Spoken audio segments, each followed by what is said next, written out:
Rolling. Je suis sexy, genre je le sais pas. Monte dans l'avion direct, aéropas. It's getting moody. It's getting dark. Oh! Oh, it's me, Didi. You may be wondering, Didi, why are you on the floor of your studio? And baby, this is the life of a showgirl. Today is my photo shoot for the category Runway of I Can See Right Through Her. That look is in the bottommost bin, and I have not opened that bin since I got back from Drag Race. So come with me on the journey of getting myself prepared for this photo shoot. Today here in Brooklyn with Seek Axiom. This is the real behind the scenes of I Can See Right Through Her from RuPaul's Drag Race season 18. And welcome officially to Behind the Heat. Let's go!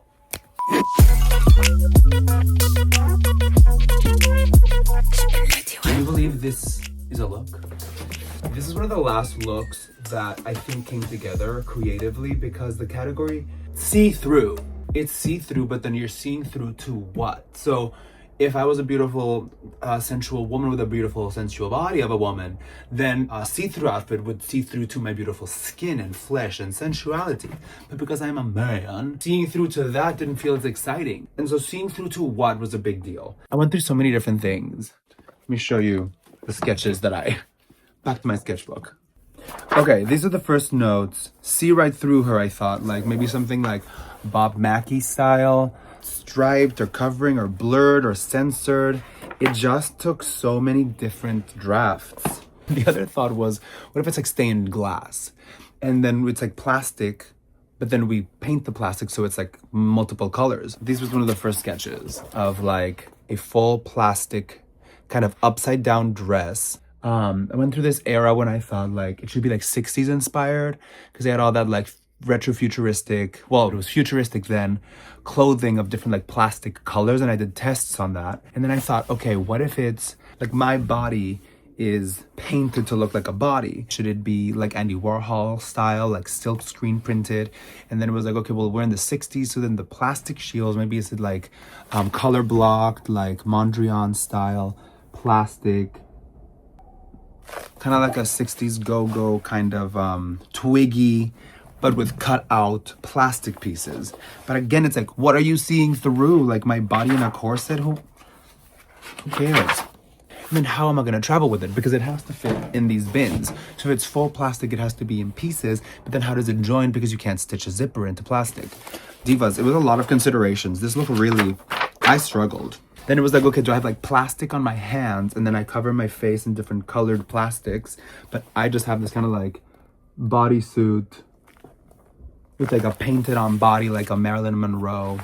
And I spoke to a couple of people on the internet like, oh, would you be interested in silk screening something for me?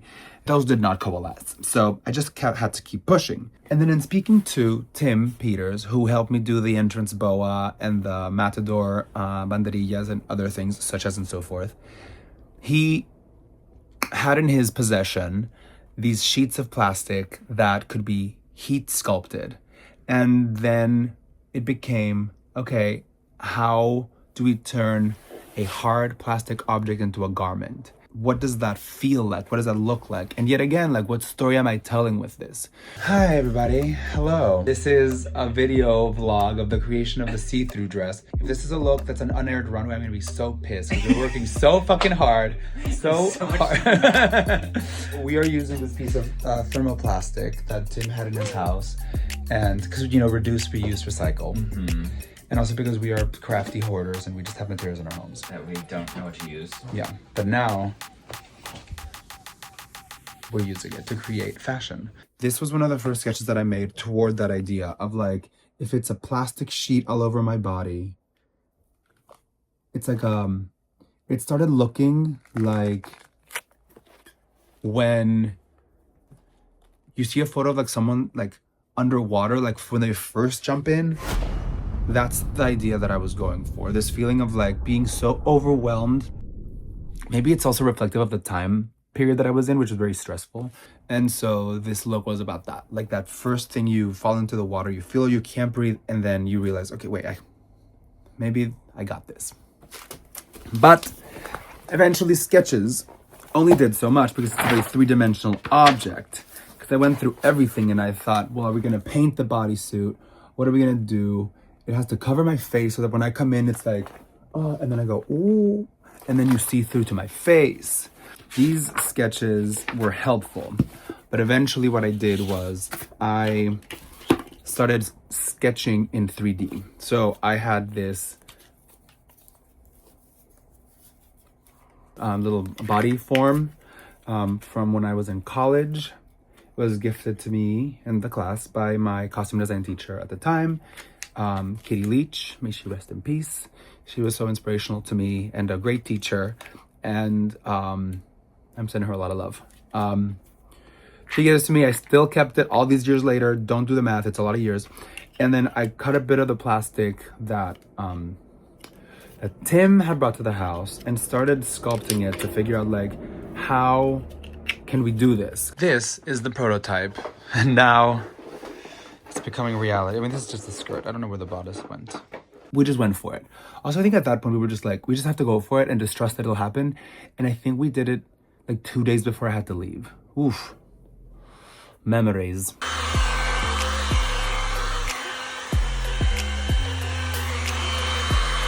Just the general idea is here. And then the fabric that I chose to create the effect of bringing it all together was this iridescent fabric. I felt like it was very important to, for the sake of the whole package, that this look felt light and airy, even though the meaning behind it was a little like emotionally overwhelming. What in the hell is going on in my backyard?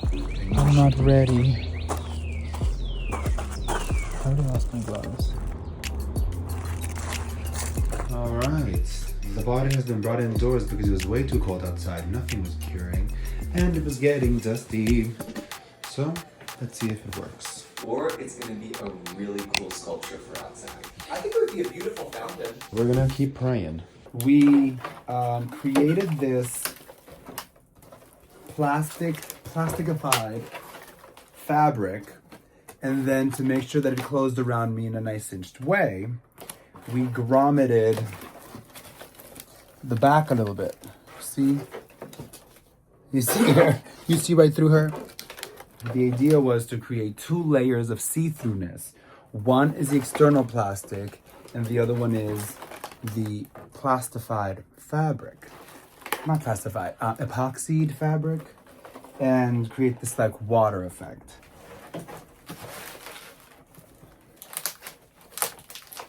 And this goes on the front, and this has it on the back. I'm gonna look at the fitting photos before I keep going. What the hell? Okay, I think this is it. I think it was gonna look really great under the stage lights. Plastic pleasers, of course. And this bodysuit, which was made by Saga NYC, which has a delectable glisten to it. So it'll all look kind of like an oil slick, iridescent fantasy. Twist of it all. I tried all these different wigs, all these different styling options, but it felt like the lighter, the better. And that's what we went for. And the wig was this. The question was if I was gonna restyle it once I got there. Because was it gonna be enough, you know? Just slick, or should it also be sculptural? And I think it should be sculptural. The issue is, I had my hairstylist, my hair colorist, paint some iridescence onto wig extensions, hair extensions, so that I could put them on the wig. I don't know where they are. But at least the garment kind of works, and it fits my body kind of. And like all my makeup looks, I worked with makeup artist Colby Smith here in New York, who's a friend of mine. And I sent him the boards of every look. I sent him photos of every fitting. Then he gave me visual references to create the makeup package for the show. And I'm very grateful because they ended up using some of it. And I'm excited to do a little bit of a different makeup look for this. Okay, let's talk about the nails. So, May Kawajiri, who does nails for everyone from like personally Marc Jacobs to like the runways of Balenciaga.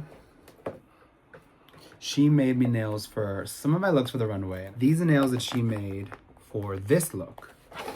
So it's all about the translucent, iridescent thing. And I gave her kind of, again, like the references, and she elevated it. So I'm excited to wear the nails. The Saga bodysuit, this outfit that I made with Tim in my backyard. And I think we can just go to the shoot. Hey Ryan, how you doing? Good, how are you? Who knows? He set up a lovely pastel tone world for me to live in. And I can't wait to see myself through to it. All right. Welcome to the shoot. From the Bay to the A with the baddies in the valley. Had to ran up 6 figures out of Cali. Tell them F you pay me like my name was Sally. Made then I hopped on the plane to catch a play in the A. Somebody tell them don't drown trying to catch this wave. Tell them don't drown trying to catch. Outfit made with the help of Tim Peters. Wig by me today in an hour. Nails by May, baby diva, honey girl. And the bodysuit is Saga NYC. And photography. Hey Ryan. Seek Axiom on Instagram. Seek him out.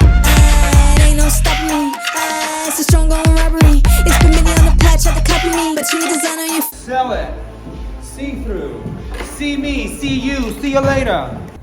All right, that's a wrap. I'm waiting for the Uber, and had a great shoot with Ryan, Seek Axiom, and here in Brooklyn. I'm grateful for this whole thing. Don't forget to like and subscribe and all that stuff. Buenas noches. Adios. Y gracias.